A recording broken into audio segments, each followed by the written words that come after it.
didn't look anymore after that. I turned and I started to run. Everyone ran. People just took off. People ducked into doorways, and people didn't stop to look behind. I got to be so sick that I couldn't breathe at all. I started really hard to talk.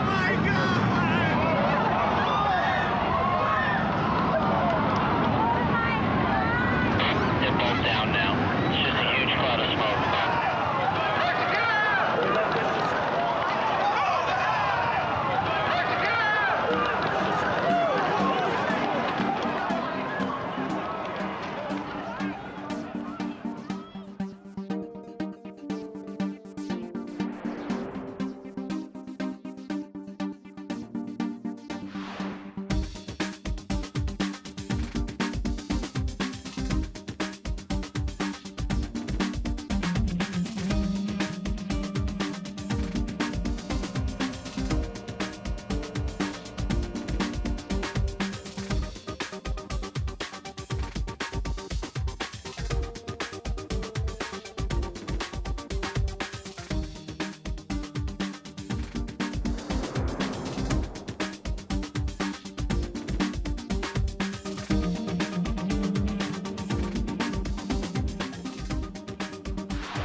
Subliminal. A subliminal message. Subliminal messages, the power of mind control.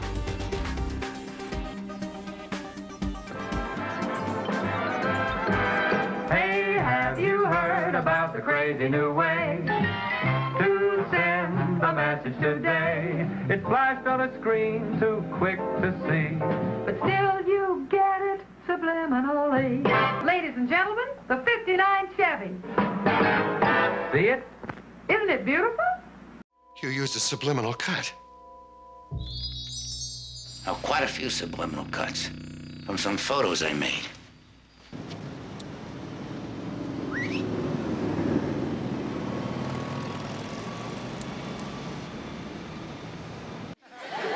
Okay, class, today we are going to talk about subliminal advertising. What's that? Scully, are you familiar with subliminal messages? You mean like sex and ice cubes of liquor ads? Why would anyone want this shit job? Because it affords them other interesting opportunities. Like splicing single frames of pornography into family films? Yvonne et Miage. They keep saying that. Let me play this backwards. Join the Navy. They're recruiting people with subliminal messages. Oh, what do you expect? Those bastards turned a whole generation of Americans into smokers with their damn subliminal advertising. Subliminal. It's a subliminal message Broadwave to trigger. I've been seeing this code pop up all over the last few weeks. It's Alliance, and it's high military.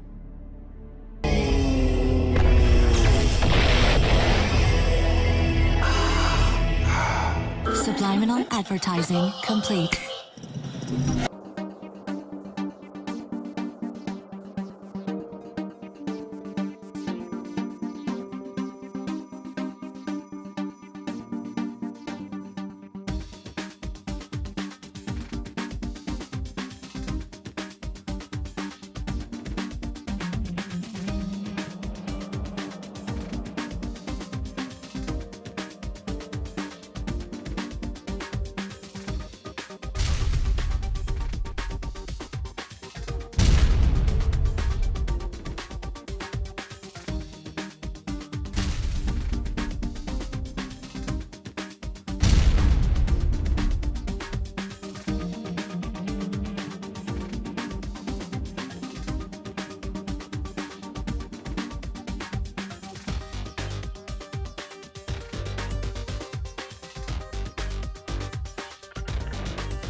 look at something, smell something, hear something, it's going into your brain at the speed of light almost, and all being retained. Now what comes out in terms of cognitive or conscious perception is very limited bits and pieces of this. One of the earliest acknowledgments of the unconscious process appears in some of Aristotle's writing, which goes back a good bit. Sigmund Freud was the first person to coherently probe the existence of the unconscious and postulate that people have a lot of emotions and drives that they're not aware of. Freud's theories were, at the time, very controversial. Because he was telling people, in a sense, things they didn't really want to know about. Freud used a number of techniques to determine what their unconscious conflicts were, and one of those that he was very involved with was interpreting their dreams.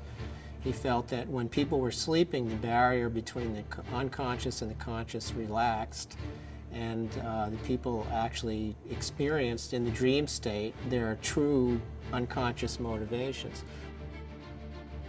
Freud wrote an interesting book on the uses of these things socially, and he warned these are dangerous toys to play with because we don't understand them, we're not likely to understand them, and they're capable of triggering off a pathological response.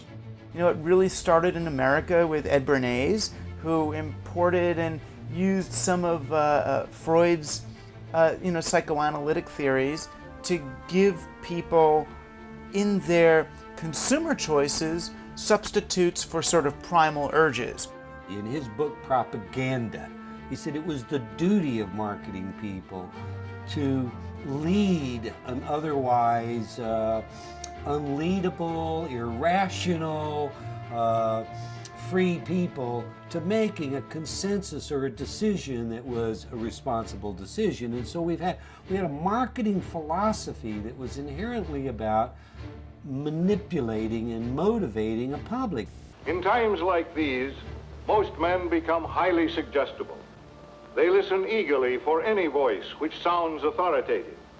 They listen eagerly for anyone who can tell them what is wrong and what to do to right it. And the best way to sell is to find an access to the subconscious. So you're not just presenting a product or a picture or a celebrity in film. You're making that accessible to the unconscious processes of millions of people.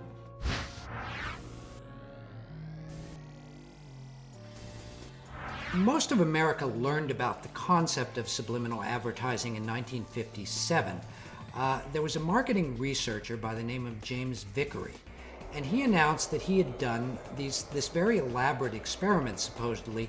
He claimed that he had conducted a secret experiment in a New Jersey cinema in which he had flashed the words "hungry, eat popcorn, and drink Coca-Cola" over the movie Picnic starring Kim Novak.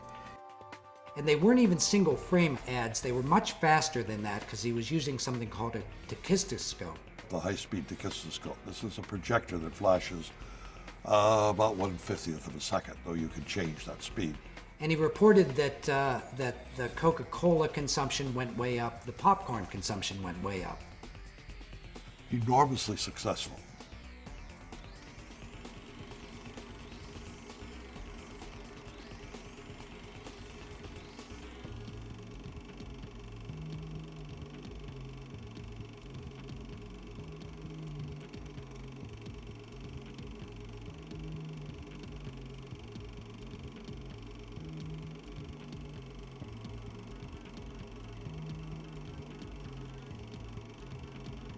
Like if you're watching a film and all of a sudden something will quickly flash that you can't actually see, and it puts it in your mind that you maybe want a Coke.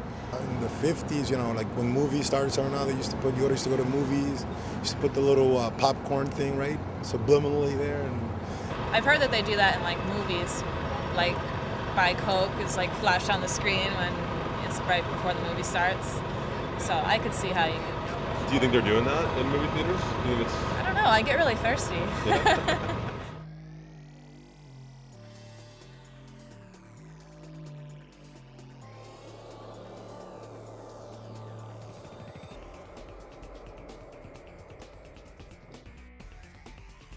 A lot of companies were interested. A number of TV stations agreed to run subliminal ads. Many competitors came into the field with other products, and television and radio stations openly admitted that they were experimenting with it. Radio stations were going to run whispered ads where they'd whisper things like buy Oklahoma oil or drink 7-Up very softly beneath the records that the disc jockeys were playing. And it caused an outrage. The public got very nervous and very excited about it. There were all sorts of editorials against this. Congress decided that they would have to hold hearings on this. Vicary went to Washington to demonstrate this process. And this led to statements like those by Norman Cousins that condemned subliminal as the most dangerous technology to have ever been developed by man.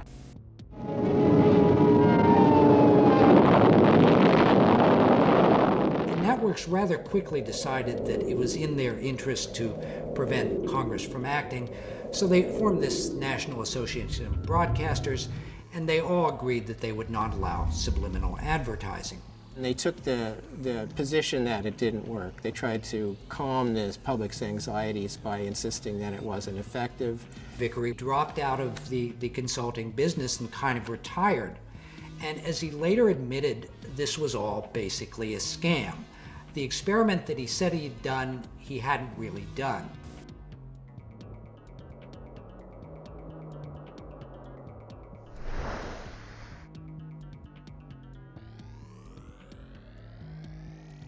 They increased the consumption of Coca-Cola and popcorn enormously. And there's a little grain of truth to it. I mean, there have been other experiments. Arguably, there might be a moderate increase as a result of commands like drink Coca-Cola. It couldn't possibly amount to the statistics that he had suggested. But once you let the genie out of the bottle, it's very hard to put it back in. So we've had this almost a mythos of subliminal advertising ever since then.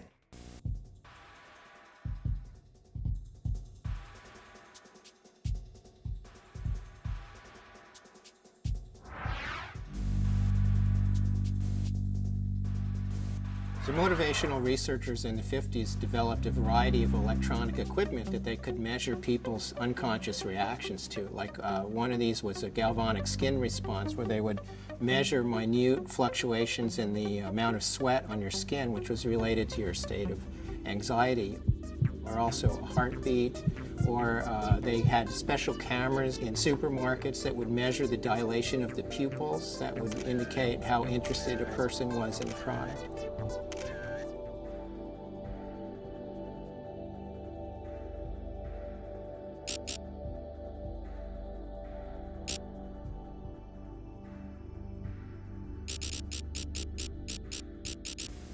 The advent of new technology, positron emission tomography, enhanced magnetic resonance imaging, etc., and we're seeing a whole lot of new research come out, shows us what areas of the brain are excited by subliminal stimulation.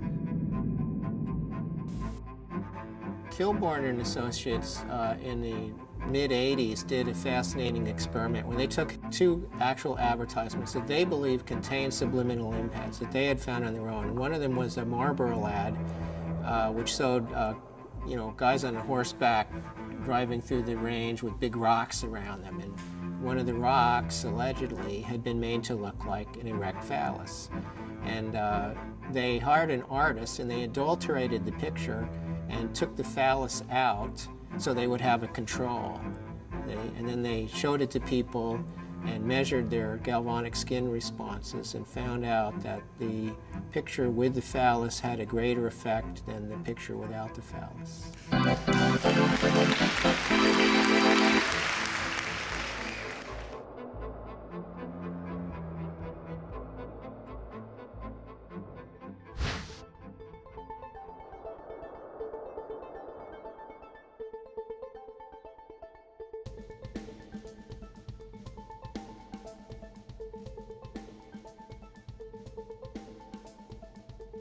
We were the first to demonstrate that you could detect responses from scalp electrodes where we had a group of words that were clearly negative and words that were clearly positive. And the words are sort of mixed up together and they're presented at 1,000th of a second. So I wanted that to be no nonsense, you know, no question about whether people were aware. 1,000th of a second, you ain't seen nothing. And the basic finding was that the negative words, when they were presented subliminally, would have a bigger voltage of brain response than did the positive words. Again, this goes back to the whole general scientific question: can a subliminal stimulus in and of itself cause a person's behavior to change, and to change in some significant way about something important? And the evidence there is problematic. There are some studies that say yes, others that say no.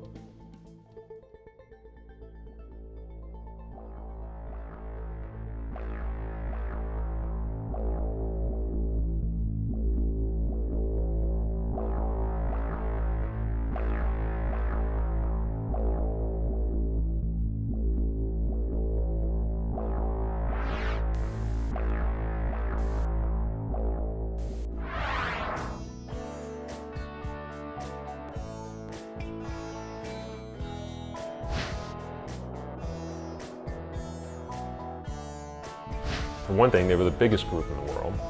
They had carte blanche at the EMI studios at Abbey Road, and therefore they could pretty much do whatever they wanted. They were also unbelievably curious.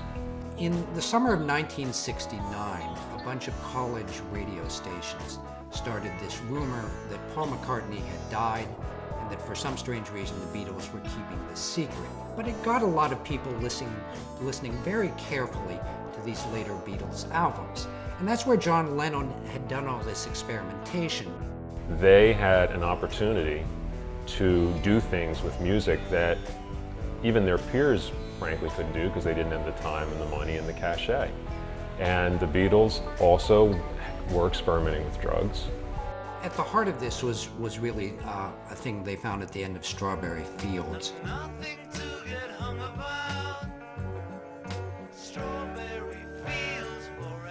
I know, I buried Paul, that kind of whatever. Yes, that is manipulation. That is doctoring. But it's in the pursuit of art. It's in the pursuit of expression.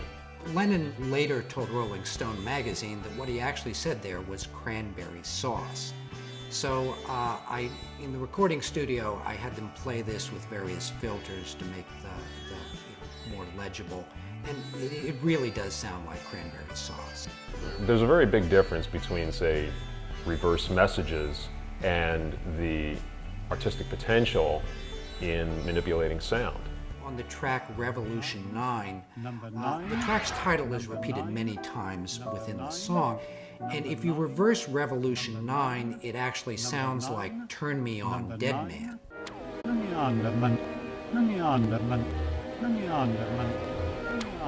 In order to write a lyric that will say one thing forwards and something else backwards, what kind of writer do you have to be? That's a genius beyond my comprehension. I can't imagine that anyone's that smart. You have to draw a distinction between what I call the engineered reversed messages and the ones that are purely coincidental. For instance, it's been found that if you say the words, "Jesus loves you," record that and play it backwards, it sounds like "we smell sausages."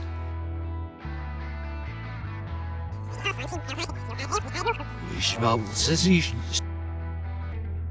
What it proves is that our minds have this great pattern-finding ability, and we can really make sense even where there's nonsense there.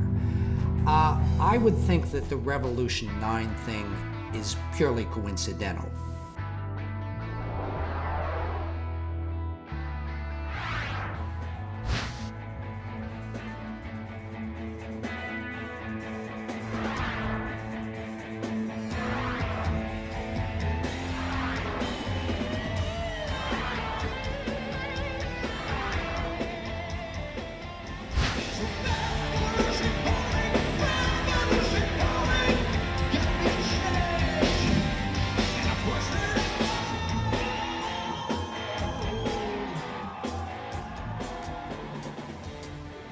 try to do with our music is to paint a picture, an audio picture, to best get across the message we're trying to convey with the lyrics. And we use whatever means we can to do that. The first album I remember hearing anything like that on was the Beatles' Sgt. Pepper. That was filled with all kinds of interesting sound collages and spoken word pieces and specialty sounds. You know, some people talk about, the dangers of subliminal messages. They talk about that in music, and I think that topic itself is subjective. What is subliminal? It all depends on who's listening. You know, I hear things very clearly in records, that are there, because that's my gig, that's what I do. I listen to things very carefully. Other people might think something's subliminal because they've never heard it before. Well, they're just not focused on it. So I think it's all kind of debatable. We'd like to forewarn you to brace yourself, because what you are about to see is hardcore truth that much of the mainstream media would like to keep hidden from your eyes.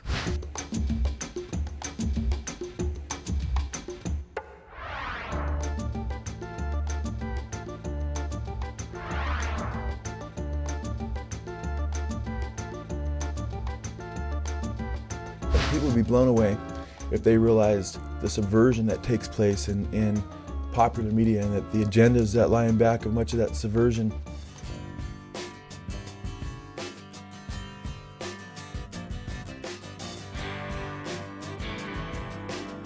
Here we see Robert Plant, while singing Stairway to Heaven, telling his fans that sometimes words have two meanings, as he signs with his hands that they are both forward and backwards. 'Cause sometimes words have two meanings.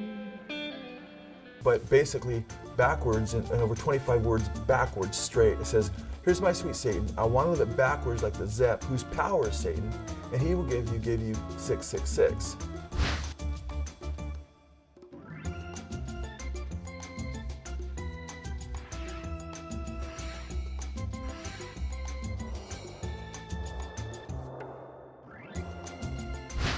I was sitting in a room when I was producing Cinderella in about 1987.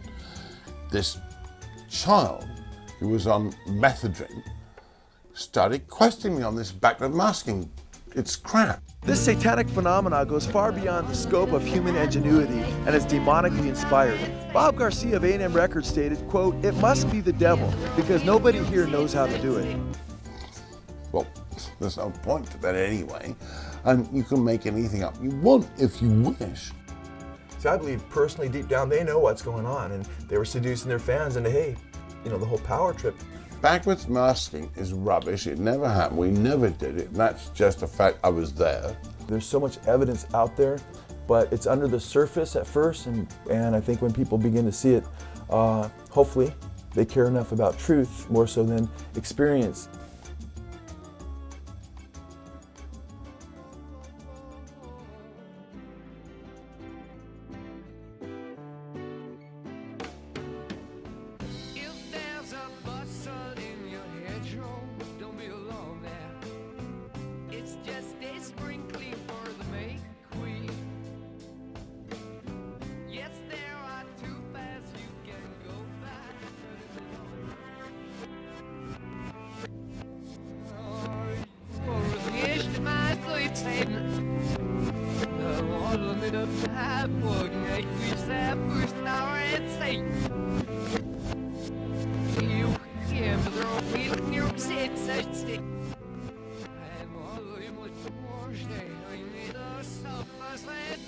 If you listen, they're there.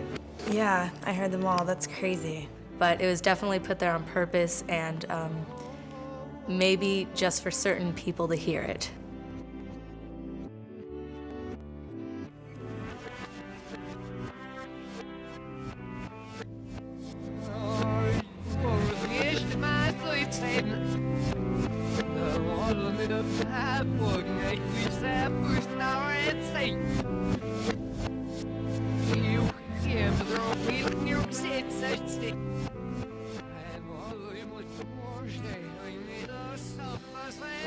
I could definitely hear the words in there. how did someone even find that out? Almost like a conspiracy theory, in my opinion, that's like, oh, there's hidden messages in this.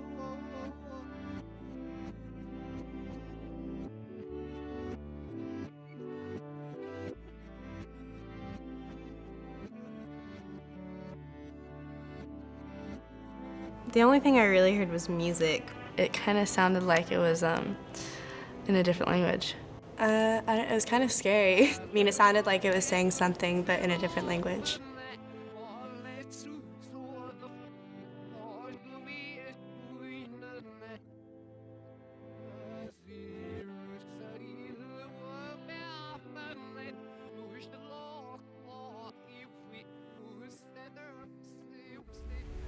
You know, if you want to hear Satan talking to you while Stairway to Heaven plays backwards, then that's exactly what you'll hear.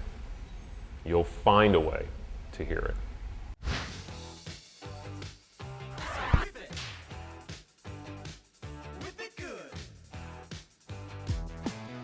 First time in Devo that anybody ever said anything to us about subliminal messages. We'd made this short film, and it was long before MTV. It was called In the Beginning Was the End, The Truth About De-Evolution. And somebody came up to us after we showed the film once, this woman, and she was really mad. She goes, I know what you're doing. I know what you're up to. And we're like, what? What'd you say? And she goes, I know what you're doing. I saw it. I saw on the screen, I saw the word submit and the word obey. And we're like, wow, where'd those go? How'd those get in there? And so we were like, yeah, right. And after that, you know, we were thinking, oh, we got to put subliminal messages in our stuff now.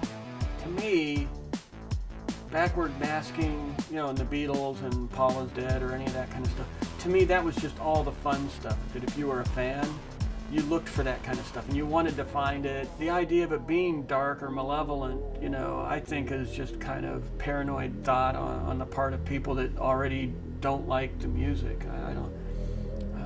I never really saw anything of harm coming from backward masking. Emergency service. There's been a double shooting. Okay, whereabouts was the shooting? Right in my backyard. Is anybody hurt? It looks like there's two bodies. I didn't want to go over and look. In what observers call a first-of-its-kind trial, attorneys today told a Nevada court that two troubled young men who shot themselves in 1985 were influenced by subliminal messages in a rock and roll album. The members of the British rock group Judas Priest listened in a Nevada courtroom today as one of their recordings was described as a killer. They heard you have to die to be a hero. And they had played over and over and over again this stained glass album, particularly a song, Better By You, Better Than Me. Now, what had happened is the two at a point had looked at one another and they had chanted, do it, repeatedly, do it, do it, do it. Had taken their father's shotgun, had left, gone to the schoolyard, propped shotgun underneath Belknap's chin, pulled the trigger, killed himself. Vance hesitated, he didn't brace it, it blew the front of his face off. I would like to call certain people murderers. I feel that they murdered Ray. Are there subliminal duets on the Better By You, Better Than Me song? Absolutely not. I heard the word, do it, the words do it, but I didn't understand in what context or why it was there. I identified approximately 7 of them. It's very difficult because it is at a subliminal level.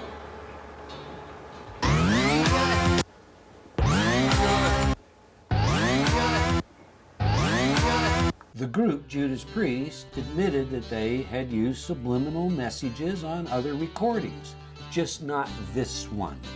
It is the claim of subliminal messages that propelled this case to trial. Similar lawsuits claiming rock music caused damage have been thrown out of court because lyrics are protected as free expression under the First Amendment. But the judge in this case says subliminal messages are not protected as free speech. What is really on trial here is the whole concept of subliminal persuasion. The courtroom is no place for reveries about the unknown capacities of the human mind.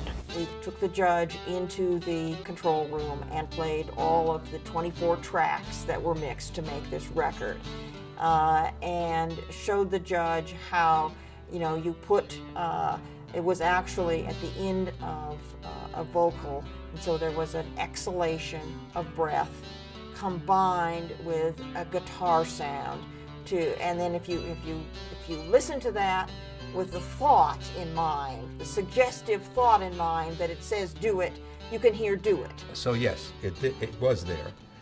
And that's what made me so puzzled when the judge concluded that if it was there accidentally. That made no sense to me at all. CBS never produced the original master. The original 24-track master would have been required in order for us to determine whether it had been intentionally placed there or it was indeed a coincidence of sound. And so I argued that it was the straw that broke the camel's back. And the judge decided, look, they had all kinds of reasons to harm themselves, and to make a case for that alone, it didn't hold water. Prosecution have alleged us and tried to paint this picture of drug-crazed Satan worshippers, and nothing could be further than the truth. It's absolutely ridiculous and bizarre. And people just don't appreciate that, we're humans with feelings like everybody else, and we don't all sing about love. We would get power from it, and our emotions would just soar with the music, and then they'd go up and down and up and down, and it was like a drug, like a narcotic. Did you understand what he said? He said, looking back now, the music would almost drive you crazy. Drive you crazy? Well, yeah, I did. I wanted to climb the walls. I couldn't stand it. And his behavior would just change. And you can't always blame it on the parents. You can't always blame it on the music industry. You can't always blame it on movies and television. But all these things we have to acknowledge are influential factors on children and their decisions. So all of these things should be looked at and considered.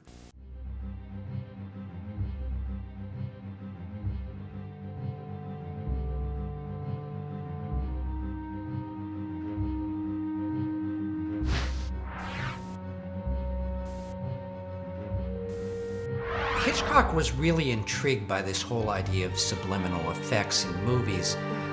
In fact, the first time he used it was in a film called Spellbound, which was a black and white movie, but it had one frame that was in color. And it occurs when a character is actually turning a gun on himself to commit suicide. And then when he pulls the trigger, there's a single frame of red. What he had to do was to pay an artist to basically hand tint that one frame in every print of Spellbound. So he obviously took this pretty seriously.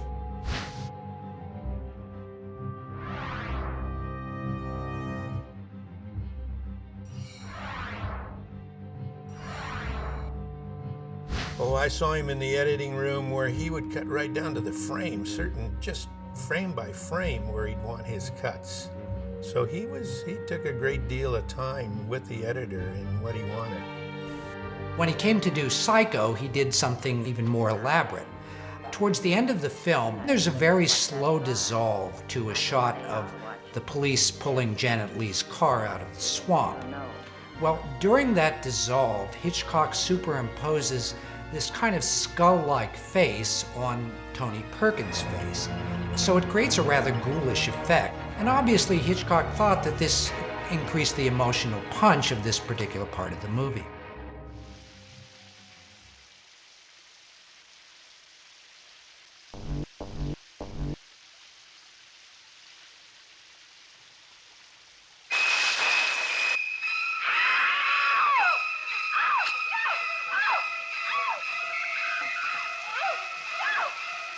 Audiences are very gullible. I just feel that you can lead an audience like Hitchcock would do, and I think you could do it with subliminal. It would be very effective. If murder and knife and that sort of thing was intentionally put in, it was done, I wasn't around, it was done when he worked with the writer.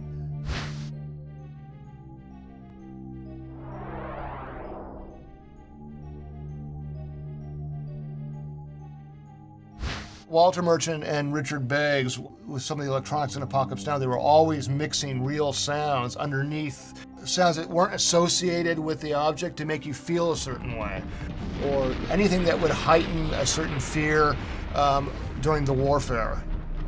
On top of that desire to be very, very accurate was this desire to go very deep psychologically. I mean, there were any number of tricks or things that happened in the soundtrack of that movie. During the helicopter attack on the village, a wooden trestle bridge is destroyed, and so these wooden timbers their explosions. Also mixed in with that were the sound of bowling pins being struck with a bowling ball.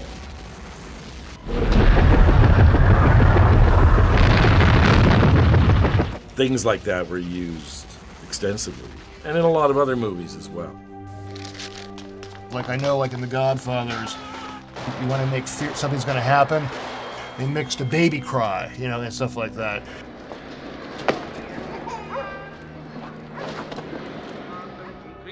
The baby crying is very, very important to pay attention to, because otherwise there's no future. That's why babies' cries are so irritating. You can't ignore it. Satan? I do renounce him. To me, that's creative, and that's tapping into this part of the brain. If you want something out in front of people, you don't hit them over the head with it, but you have it there so the audience maybe doesn't realize that, but it's imprinted in their mind that it's, when did I see that? Friedkin was another director who was rather intrigued by this idea. And in his film, The Exorcist, he actually uses subliminal shots in at least two very key parts of the film.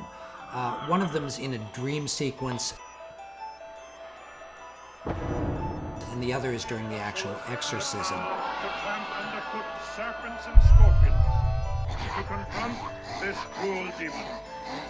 What you see are very brief two-frame shots of this kind of cadaverous face. And so like my brothers and I would always freeze frame on that one frame, and it's terrifying. You don't even want to look at it. So it does something to you, you know? So the question is, why are you doing that? In my mind, Exorcist was a groundbreaking film. It had never been done before. So he was really experimenting with the concept of being totally afraid and fear.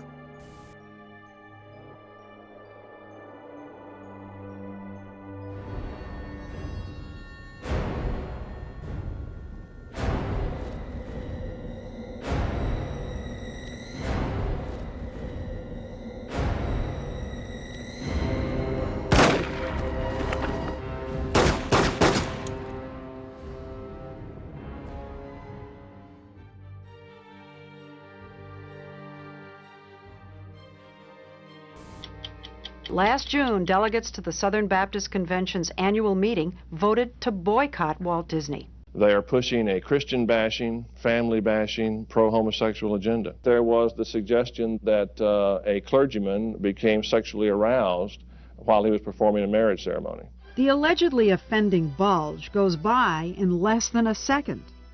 But if you were to slow down a few frames of this scene, you might think the preacher was indeed more than happy to see Ariel. There. Right there, right there, right there. What is it? It is clearly his knee. Everybody knows it's his knee. We ask for a transformation of Disney, or Disney will go down.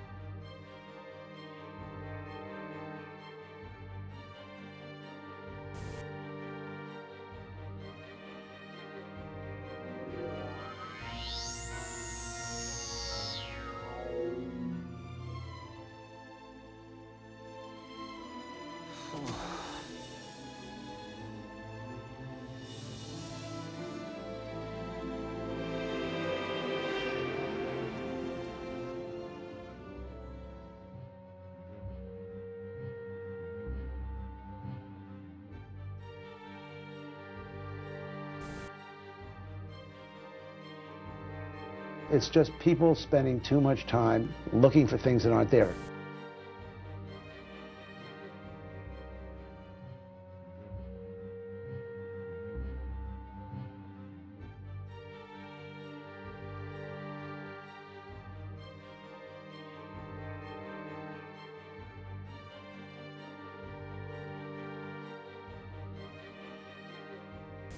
That's how we can sell sex to little girls. See, if we make the posters with little girls reaching for your junk, then you have to wear purity rings or else Disney Company looks bad.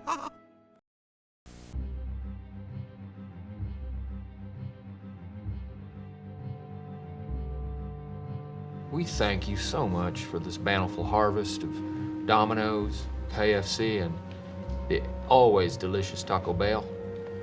You can see that the movie star is holding the Pepsi right there, but you're not thinking of it as a commercial, you're thinking of it as a movie. Converse All-Stars, vintage 2004. Don't turn your face up like that. I know you want some. All you gotta do is ask. Even product placement is normally a subliminal thing because you really don't think, hey, that guy's drinking a Coke, but you do see it and it does register in your brain.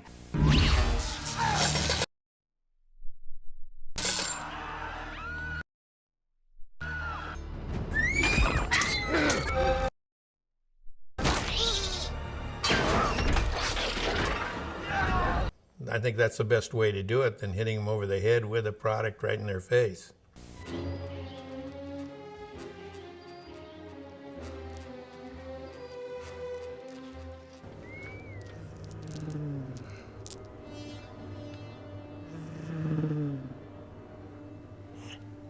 So in some sense, I think you could say even product placements are probably the most successful form of subliminal advertising. I want the perfect food.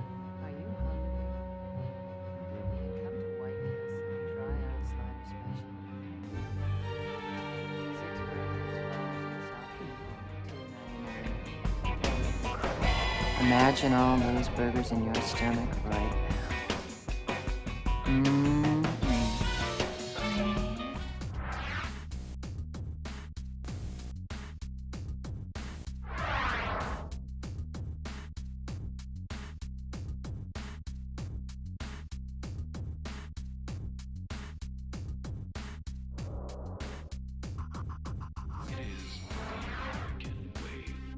The average TV viewer sees about 30,000 commercials per year. That's 30,000 repetitions of a single message. And the single message is, buy this, do this, it's going to make you feel better, you're going to like it. If you're not doing it, you're probably not very hip. This is going to solve a problem for you 30,000 times.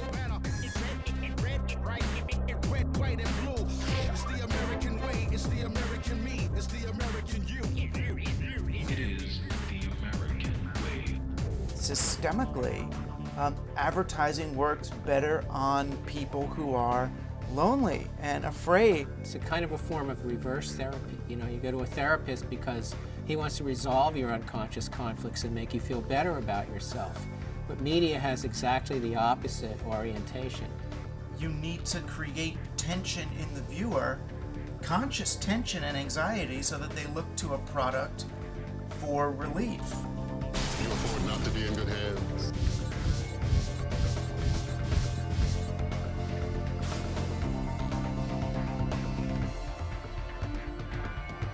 If people are happy, they're not going to buy stuff they don't need. There's been memos that have been circulated, where insider advertising executives have said, it's our job to make women feel bad about themselves. We really believe that this is the way a woman should look. This version of some guy's marketing plan that he's set up. They all look at that pretty ad, I like the boobs I'm looking at while I'm up. They don't realize that they're being engineered. We can look at things like anorexia and bulimia, and say, as far as I'm concerned, you can look at that and say this is a media-driven event. Our families are being destroyed.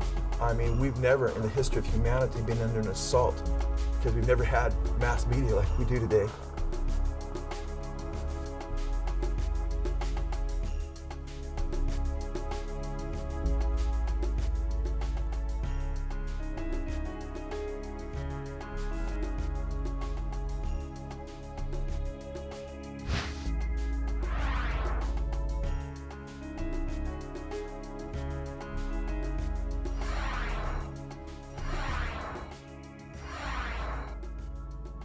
Is the purpose of the television ad to make you an informed consumer making a rational choice? No. The purpose of the ad is to delude and deceive you with imagery. You'll be uninformed, you'll make an irrational choice. That's what business spends hundreds of billions of dollars a year on. And the last thing they want is markets. What they want is coercion and control. You know, when Goebbels developed a powerful propaganda system in Nazi Germany, they were explicitly borrowing, very explicit, from U.S. commercial propaganda, commercial advertising, to copy these techniques. You know, simple slogans repeated over and over again, appealing to the emotions, I mean, all those ideas which had been worked into practically a science.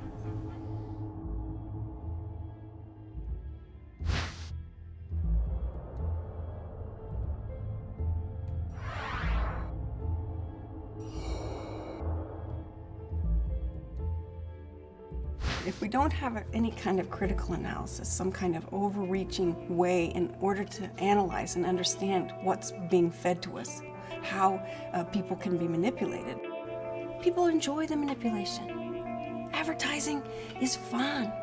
Reality is boring. You take the blue pill, the story ends.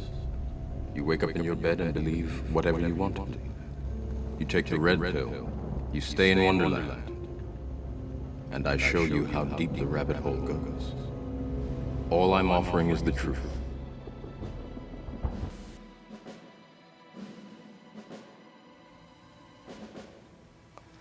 Let's see,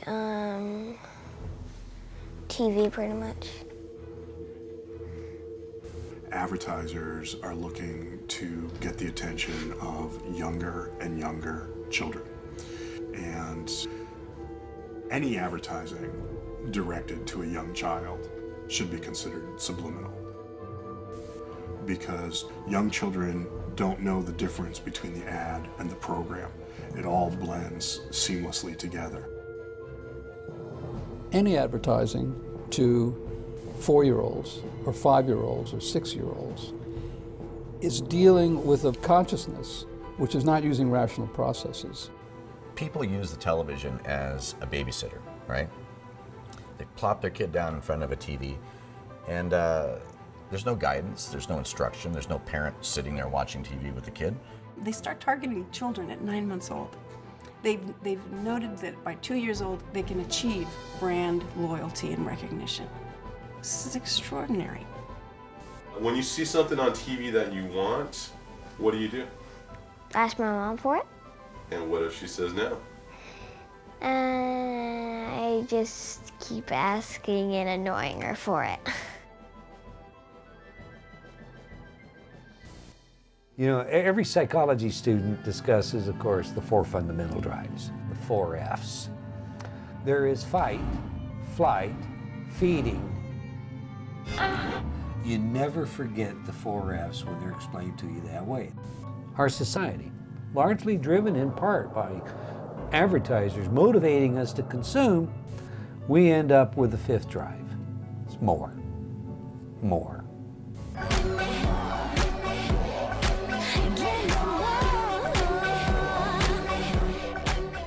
We systematically desensitize their threshold of arousal by increasing the amount of stimuli that we deliver that is sexual or violent or gross in nature. And so the more begins with, I want more stimulation. And then it continues through everything else, whether it's more food, more alcohol and drugs, more cars, more money, more power, more women, more.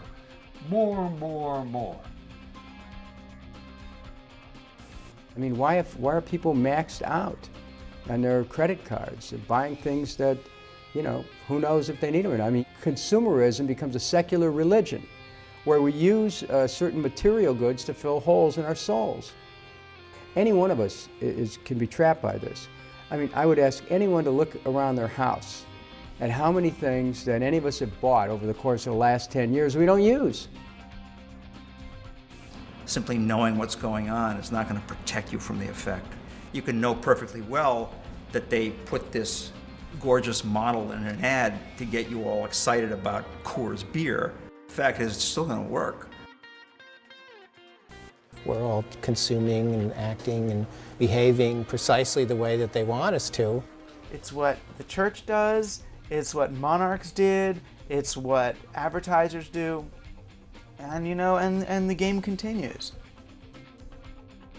Some are wondering if perhaps there was a subliminal ad, a flash of a commercial product seen on the show.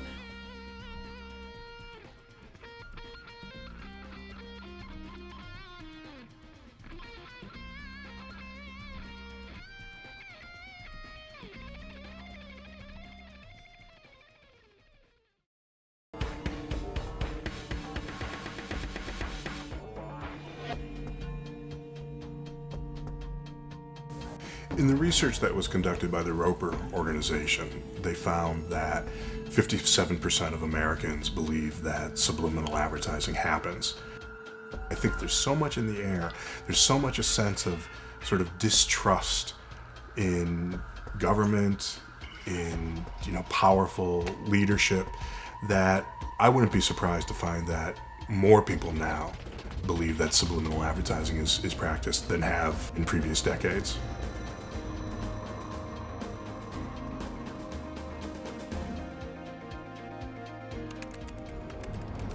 I'm sure it does. Can't say I've ever picked up on it myself. There's gotta be something, but I haven't really noticed that.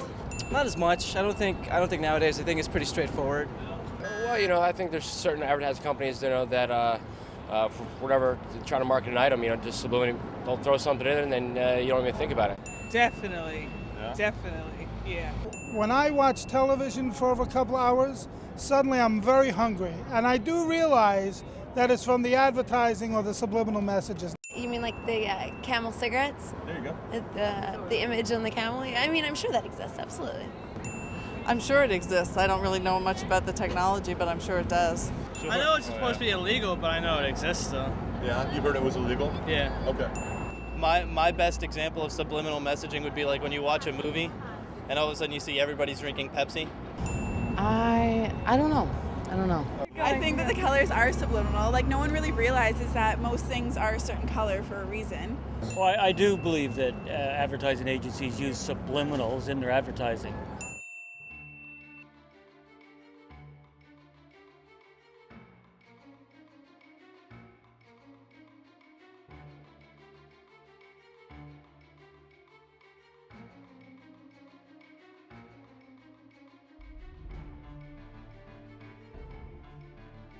To be effective, a subliminal message has to either stimulate an unconscious anxiety or satisfy an unconscious fantasy. You discover very quickly that the human brain is extremely sensitized to things that deal with the beginning of life, reproduction, sex, as we vulgarize it, and the end of life, death. Now, if you can plant something in there that's strongly motivating, sex and death, the unconscious will remember that for a long time. We don't know for how long.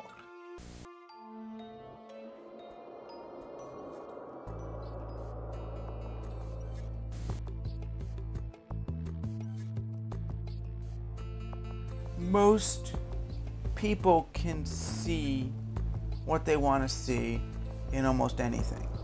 And there's an author who's it's a sad and paranoid guy who sees sexual imagery and ice cubes and everywhere he looks. Is there any way you could call that something else?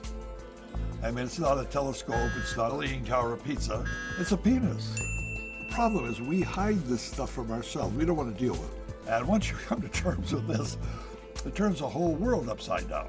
If the medieval artists could do it, why not chicken McNuggets?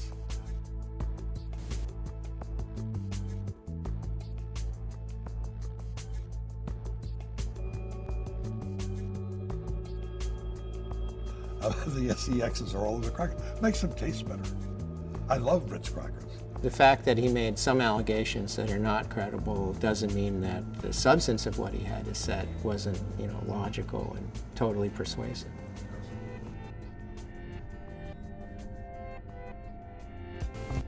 This ad appeared on the back cover of Playboy, of Time. The ad was used for about 3 years. How could this stuff ever sell Johnny Walker Scotch? They didn't put any scotch in the glass. The glass is empty. Now, if you look at the ice cube that's on the table, the right side of that ice cube, you see an interesting looking face, or a grotesque, almost surrealistic mask. Isn't that an interesting figure to put in an ad? It's a monster with encircling arms and a skull-like face. It's a death symbol. There are a dozen of them in these 6 ice cubes.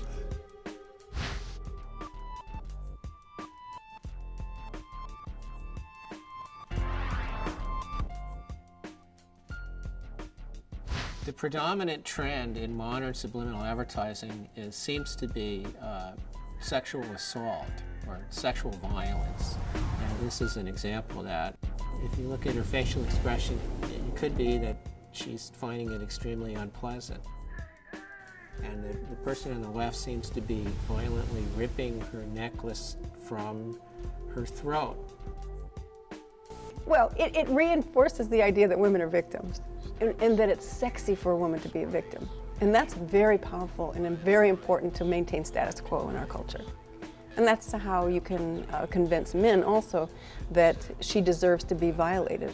She wants to be hurt. She's, look at her.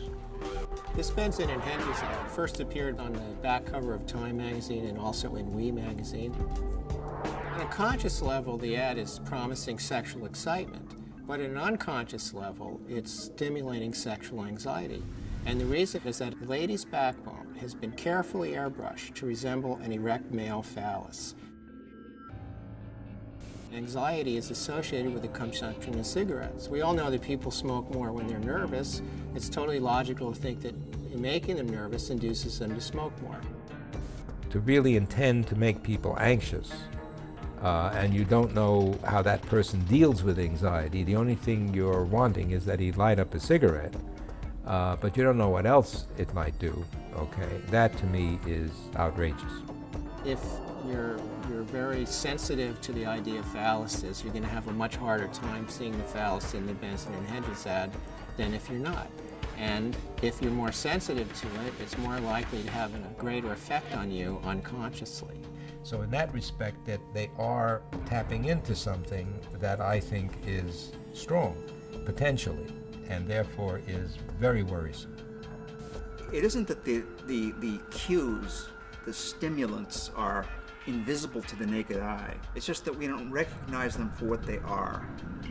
So the most notorious example of this would be the Newport cigarette ads, which simply show happy couples frolicking in the green. But you realize after you look closely that these are really sort of sadomasochistic dramas, that either the man or the woman is in fatal control of the situation. So that would strike me as a good example of a subliminal pitch. It's all right there on the surface. We just don't know that the surface is, in fact, exactly what it is. For me, the bottom line, as I was saying before, you don't mess with the unconscious, because you don't know. You don't know what the effects might be. After spending 5 or 10 years looking for any truth at all in it, I don't see any use of subliminals as they were defined in the 70s.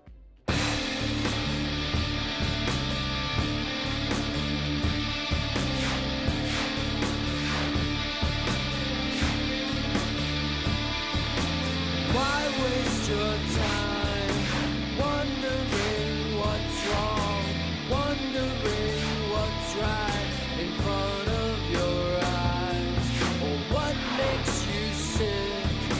Don't waste your time wondering what makes me tick. Invisible truth, invisible lies, invisible man behind the curtain. Why waste your time questioning shit? You know it, but you can't be certain.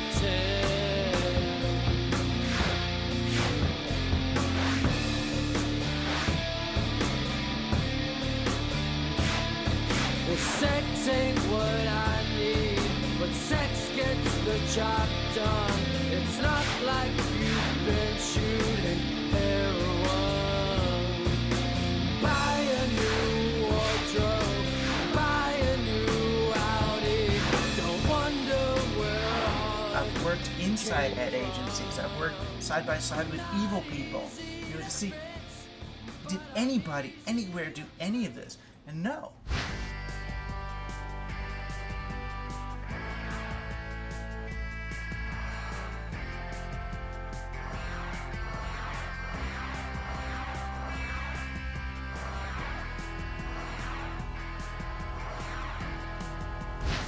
I remember the first commercial I ever did was a Hawaiian Punch commercial.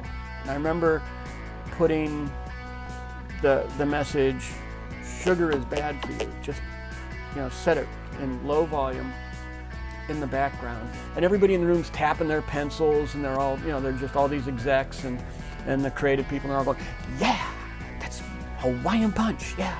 And they're just like singing the song, and they're just like, and we're looking at each other and we're like, nobody heard it yet. And it was like, sugar is bad for you. Went down on the commercial, and it went out nationally. And we found a whole list of things that we were able to easily put in a commercial and never once got stopped. They must work, because we said something. I remember doing a Levi commercial and saying something like, this is the uniform of the WAD. And I don't know, they're all wearing blue jeans now, so it must have worked. It must have helped Levi's out, I guess. I'm sure that if I can put, you know, subliminal messages in a commercial, that advertising agencies must have a much easier time of it and probably can do it in much bigger ways.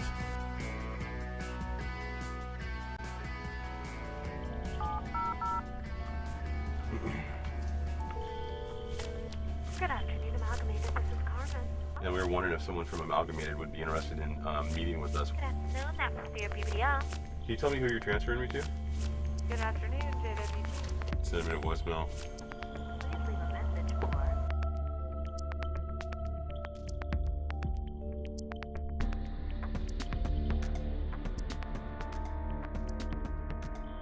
Advertisers just can't admit it. I mean, of course they can't admit it. They're not going to say they embed, you know, phalluses and cigarette ads. I used to work in advertising for many years as a research director. And all I ever got in response to my questions were obscenities. Contrary to what many people think, subliminal advertising is not really illegal.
What happened in 1984 is really the culmination of a long story. You know, Orwell's book 1984, some have said, predisposed Congress to investigate Orwellian techniques. And of course, subliminal is often thought of as an Orwellian technique. There had been complaints, and Congress investigates complaints from their constituents. The House Subcommittee on Science and Technology wants to find out if the technology is being abused. Kansas Democrat Dan Glickman is chairman. I myself think that subliminal communication clearly has a twilight zone implication to it. I think it's incumbent upon us in Congress to at least explore the issue to see how widespread it is. The veritable who's who of the advertising world appeared, and they argued subliminal does not work. We don't use it. and we don't use it because it doesn't work. University of Michigan's Dr. Howard Chevron called for a moratorium on the technique until further study is completed. Although this may sound like science fiction, we may be on the threshold of invading the individual's perhaps last stronghold of personal privacy, his own inner thoughts. My estimation is that they certainly got sufficient evidence that something along those lines was happening. The conclusion in their report was that it was unlikely to be having the effects that were claimed. The law in Congress did not pass. The laws didn't pass anywhere in any state because of what I believe was a deliberate disinformation campaign designed to make the public feel comfortable. We don't use it, and if we did, it wouldn't work. In front of you is a manual. This manual was sent to me and is a training manual of one of the largest advertising agencies on the planet. And this training manual, in a very sophisticated way, lays out several ad campaigns that have actually run. Major products, how they embedded both taboo imagery, devils and whatnot, and sexual imagery. So, not used, I know that is just flagrantly false. There was a memo, which I have a copy of at home, from the National Association of Advertising Agencies that went out to every advertising agency in the country advising them what to do if I come to town. They said, keep the hell away from this guy. A crazy person writes a book about a fraudulent joke experiment and ends up creating such a stir that an organization is created, the American Association of Advertising Agencies, to dispel the myth.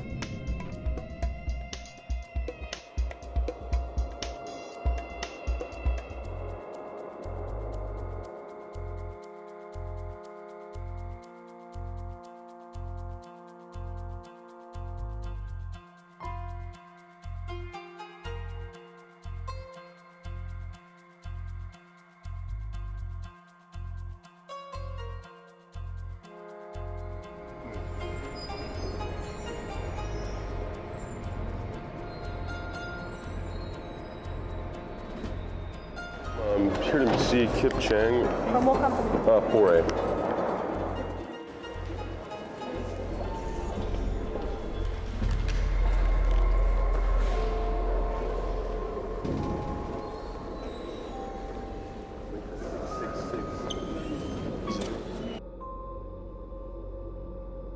You can't shoot in this building. The fact that you won't meet with me. You know, You guys out. I will talk to you. Okay.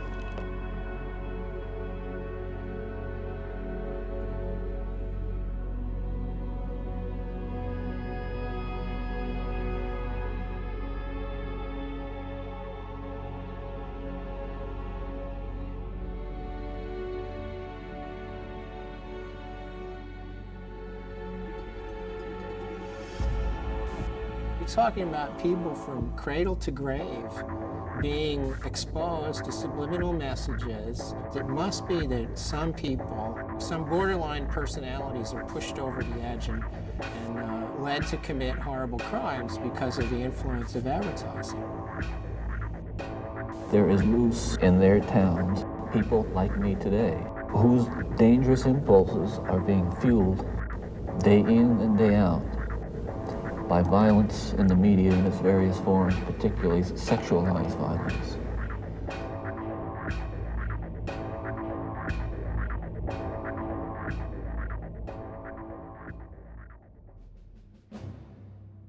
If advertisers and corporations could be massaging our subconscious with these tactics, in what way might our own government be programming us?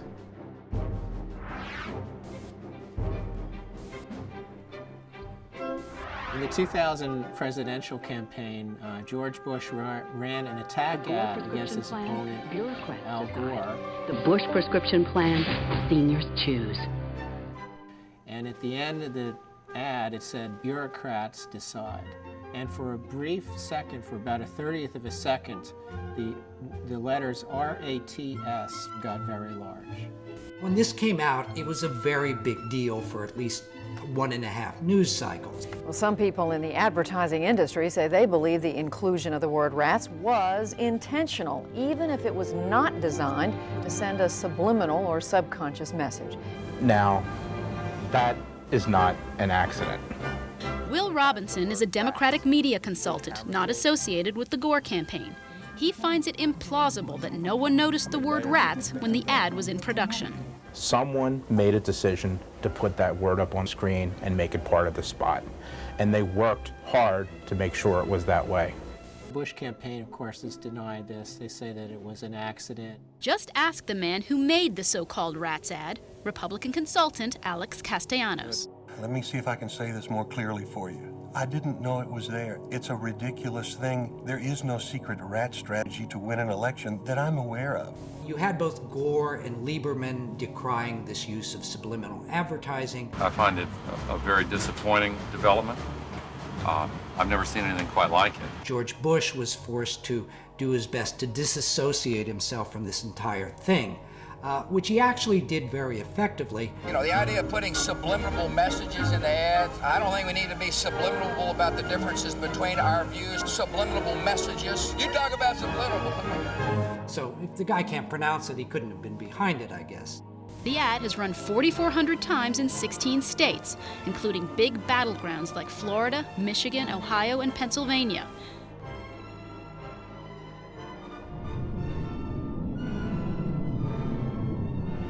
The recount that's occurring in Florida is an automatic recount based on state law. It was not requested by the Gore campaign. And tonight, for the sake of our unity as a people and the strength of our democracy, I offer my concession. Please raise your right hand and repeat after me. I, George Walker Bush, do solemnly swear.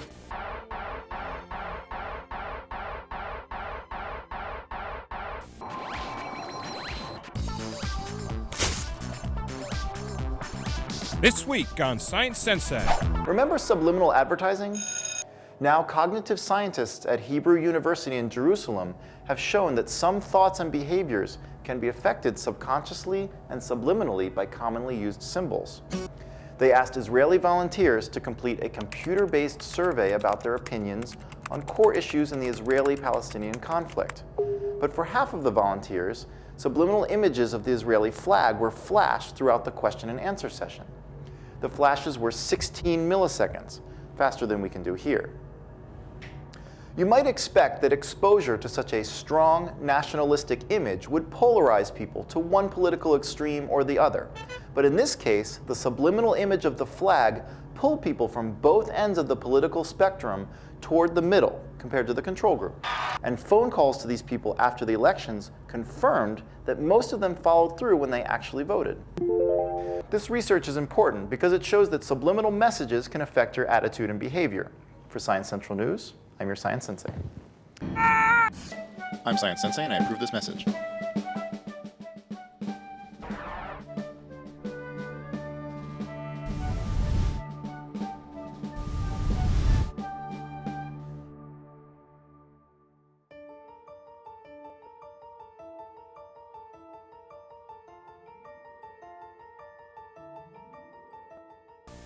A video news release, or a VNR, is created by a public relations agency, usually, in order to communicate a specific message on the behalf of a client, whether it's a politician, or a corporation, or a government office.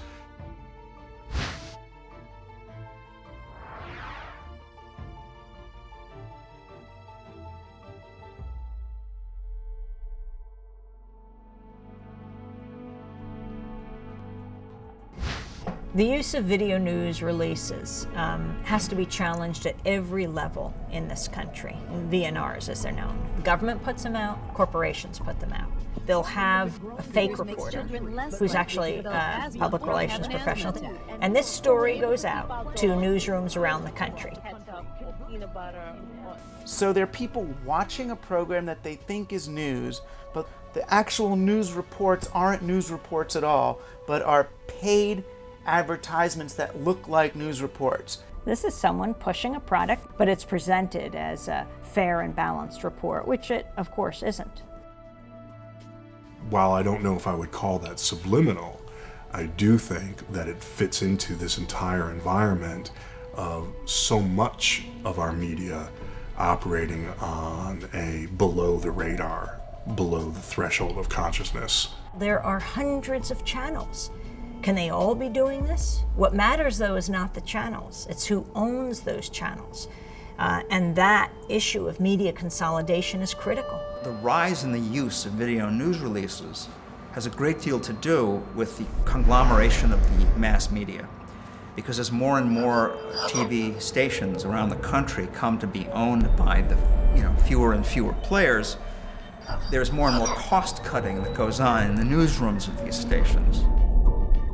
When you look at a media environment where only 5 or 6 companies control the vast majority of the world's media, and they work in collaboration with each other, and they share members of boards of directors and things of that nature, like in the same way that I say we have to broaden our concept of subliminal, I think we also have to broaden our concept of what a conspiracy is. They're using our airwaves, and they have a responsibility to bring out the full diversity of opinion and to get to the truth, not to bring you news stories that are disguised as their own when they're simply government or corporate propaganda. I think that we're censored heavily without us even realizing it. I mean, just omitting a story from a newspaper is censorship. That happens every day. This is why media monopoly matters. You really can silence different views. You can silence dissent when a few media moguls own so much, when you have just a few framing who is right and who is wrong, who is evil and who is good. The Bush-Cheney administration has used VNRs to push their prescription drug plan, and they've used it particularly heavily in trying to spread the word about the weapons of mass destruction inside Iraq. That is no longer a mainstream media. That's an extreme media beating the drums for war.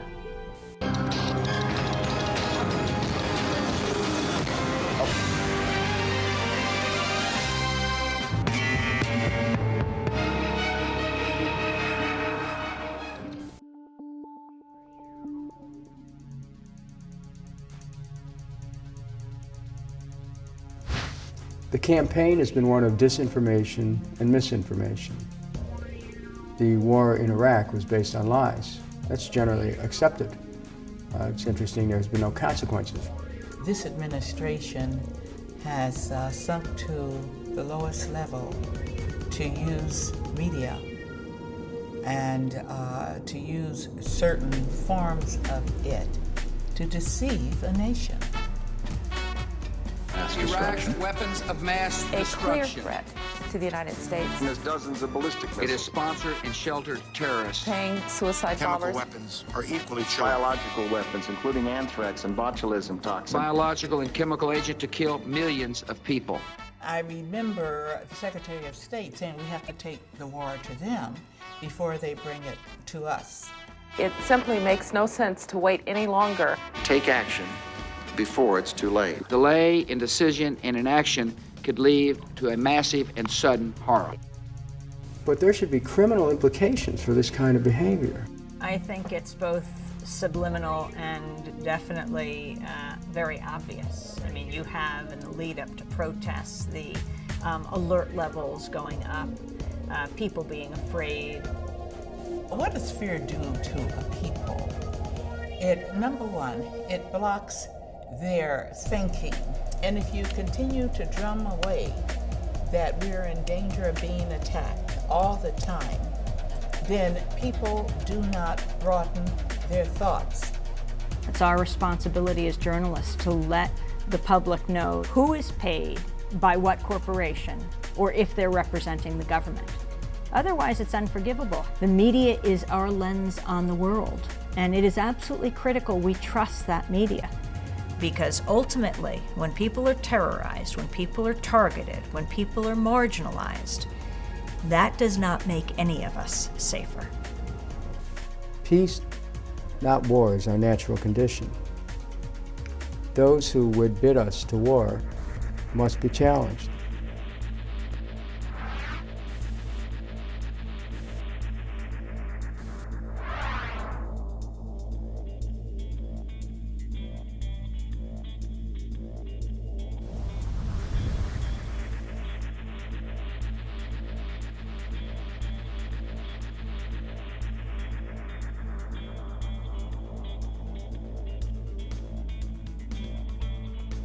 When you start to talk about psyops, of course, people start looking for your tinfoil hat.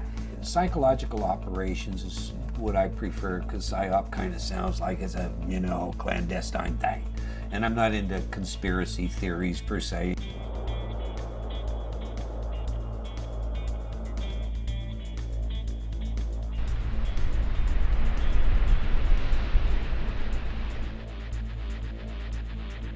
The fact is that highly sophisticated ways of incapacitating people, of terrifying them, making them anxious.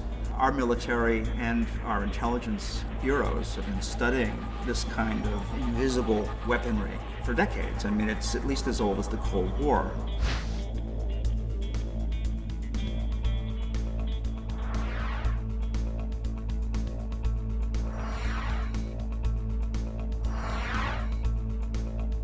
The main emphasis then is how do you crank out leaflets and things of that nature. Of course, technology has moved considerably since then.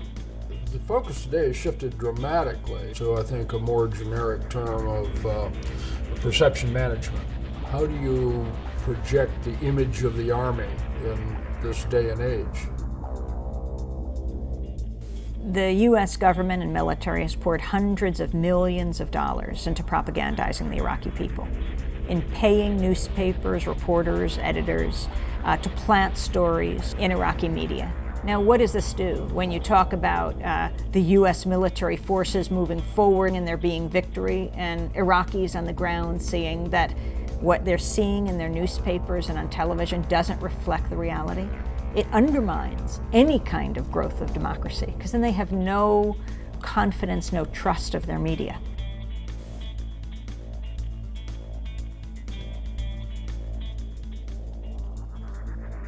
In this country, we have a law, the Smith-Mundt Act, against propagandizing our own population. It goes back to the Nazis in World War II, and we saw the dangers of that. It's all justified by saying, no, it's giving information to other countries. But Donald Rumsfeld has made it pretty clear that the success will be when it blows back. So you plant a story there, and it gets quoted back here. The war is really being waged at home, the war on truth.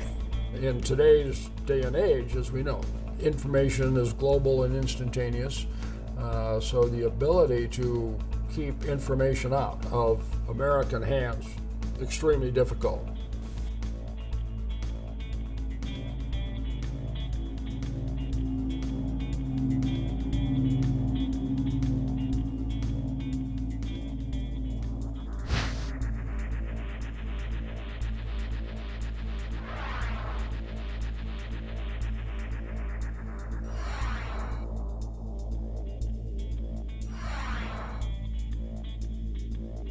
The Gulf War was interesting, the first Gulf War in the early 90s when the whole war was taking place. We were asked often, are there new systems being used here? Because the way in which one of the largest armies in the world essentially gave up.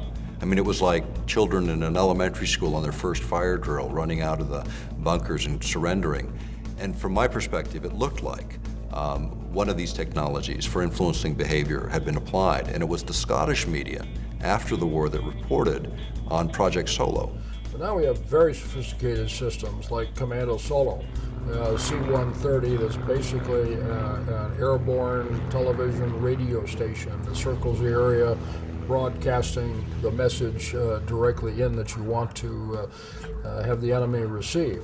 But one of the other things they do is they piggyback signals on other carriers. In other words, the broadcasts already going on in the area. In other words, the Muslim music and prayers that all of these troops were listening to every day, they would piggyback a signal on that would create anxiety and fear as an emotional state.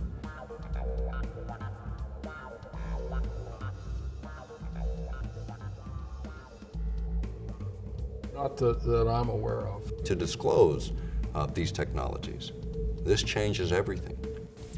One of the finest articles on the subject is an article called "The Mind Has No Firewalls." And if you look at it, it is a fine explanation of all of the various ways to carry a signal in that would influence human behavior at a distance. Whether you use TV, radio, electrical grids, the internet, all of these things can be effectively used and have been demonstrated.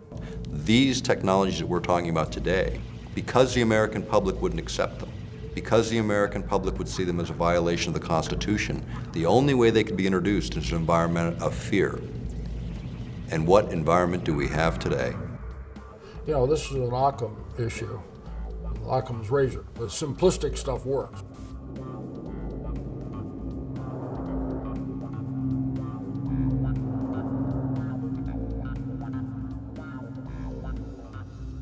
But the idea first was they looked at chemical means, telepathy, LSD, all of the psychoactive drugs to see what would happen. They also started to look at electromagnetic means, even as early as that, to manipulate behavior. Eventually, it came out on the President's Commission on the CIA activities within the United States that eventually showed that the CIA had been involved, and the FBI involved, and other agencies involved in mind control techniques being applied against American citizens without consent. And MKUltra was a part of that.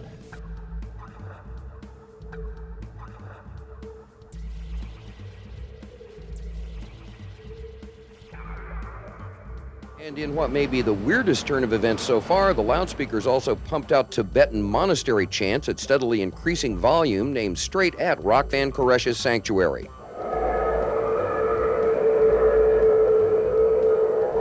They were warned that this could heighten matters, and they decided to take the risk, and those loudspeakers that were on vehicles were actually also delivering other information. Now we're talking about words and specific voices that people would recognize on a subliminal level that they would not consciously be aware of. They tried a number of things. We know that they tried the sounds of killing rabbits and things of that nature that are supposed to be, you know, intuitively and abhorrent. Noise that would affect you on a fear level, to create fear and anxiety. Really though, you know, when you think about it, is that really the right thing you wanted to do in that environment? Or did you want to bring people to calmness, to thinking more clearly, to being more analytical? You know, what they did is they agitated the situation. They created an explosive situation. The results are now clear.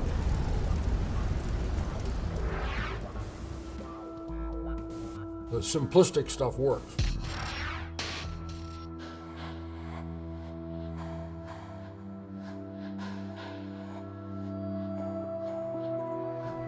HAARP is the High Frequency Active Auroral Research Project. It was originally a joint effort of the Air Force and Navy. It's now run by DARPA. It's just dropped a little bit in terms of classification, but it has multiple possibilities and lots of effects. They just finished upgrading it from 48 antenna to 180. The thing about HAARP is an instrument designed to do exactly what Persinger was talking about, which is this idea of modulating the ionosphere in a way that can be used for weapons applications. Why we're concerned about it is earth-penetrating tomography. And earth-penetrating tomography, in plain language or by analogy, would be like X-raying the Earth. It's not using X-rays, of course, but it's the same concept. Predominantly has to do with communications. Because of our long-range communications, we use bouncing the signal off and down. What are the effects of bouncing a wave like that off of the ionosphere, do you think? Probably very minimal. It probably goes up and mostly goes down. It's like punching the ionosphere, and every punch of high frequency causes the ionosphere to vibrate in harmony. That it converts the ionosphere from direct current to alternating current, and then it behaves as a giant broadcast antenna, pumping the signal back to the Earth in the ELF range.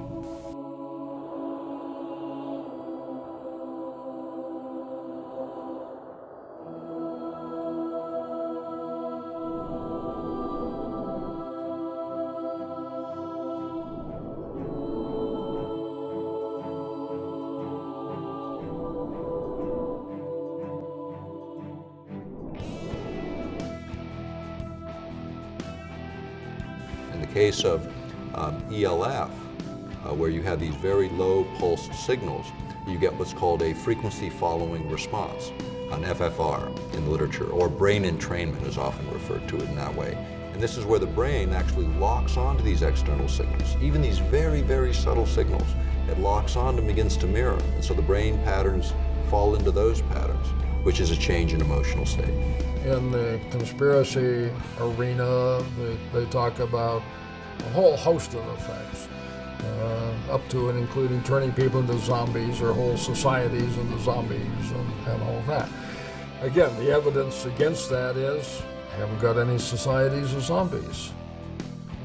Our Bob Tube is doing a pretty good job on that, by the way. Only look at them. You know, when you talk about conspiratorialists, let's talk about the military and what their job is. Their job is to think of every horrible situation that could ever occur and then develop a plan around it. That's conspiracy theorist at the ultimate level, with billions and trillions of dollars to spend to figure it out.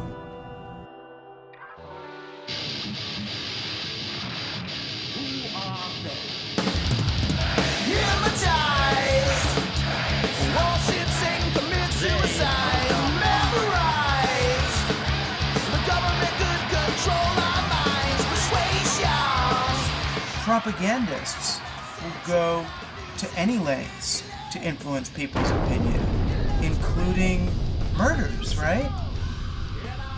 I mean, whoever's responsible for 9/11, are they doing it to kill those 3,000 people, or are they doing it to influence the world?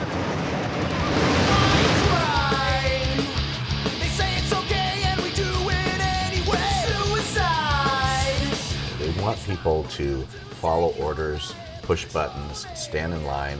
They're afraid to death of the rogue mentality.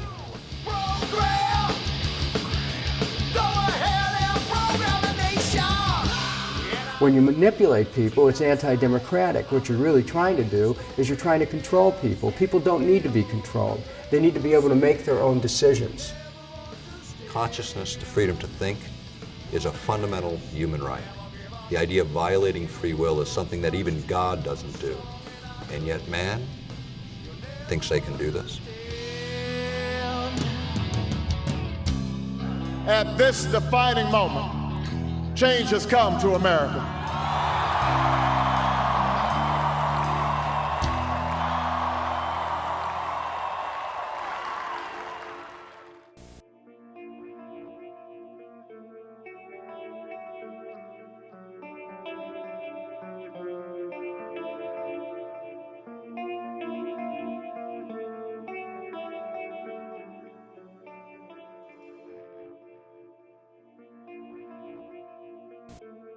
Baghdad, 3,966.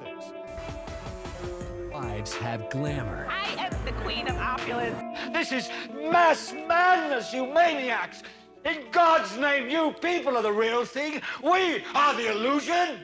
So turn off your television sets. Turn them off now. Turn them off right now. Turn them off and leave them off. Turn them off right in the middle of the sentence.